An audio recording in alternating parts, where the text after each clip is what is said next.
साहब, हम आपसे बहुत प्यार करते हैं। बस एक बार आप मेरी बात मान लीजिए। जब से आपको देखा है ना, तब से हम बस आपके बारे में ही सोचते रहते हैं। आप बस मेम साहब को छोड़ दीजिए, फिर देखिए हम आपको इतना प्यार देंगे कि आपको मैम साहब की कभी याद ही नहीं है। साहब आप जगे हुए? मेम साहब आप ऑफिस नहीं गई? तू पहले ये बता कि तू साहब के बेडरूम में क्या कर रही थी?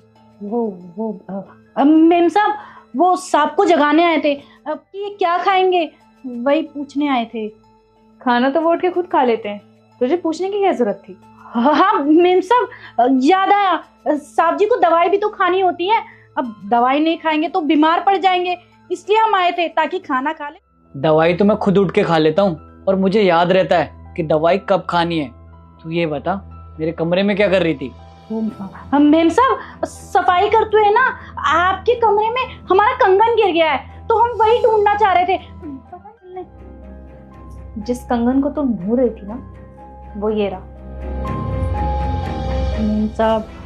मेम साहब हमें माफ कर दीजिए। देखिए हम ये करना नहीं चाहते थे, हमसे गलती से हुआ है, हमने जानबूझ के नहीं किया। क्या गलती? और तू क्या करना नहीं चाहती थी? साफ साफ बताएगी? वो साहब, मेम साहब आपको तो पता ही है, हम अकेले हैं, हमारा दुनिया में कोई नहीं है, अनाथ हैं। बचपन में माँ बाप का प्यार नहीं मिला और बड़े हो गए, हमारी शादी भी नहीं हुई है।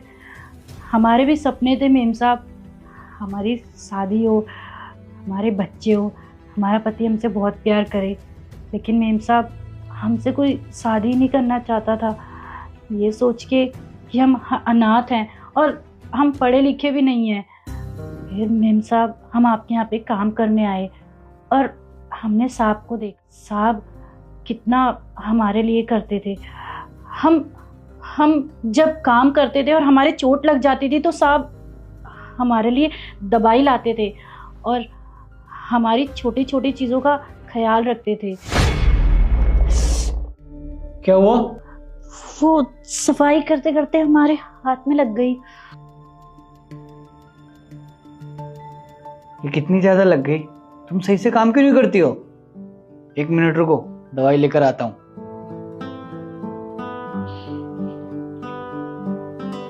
ध्यान से काम किया करो।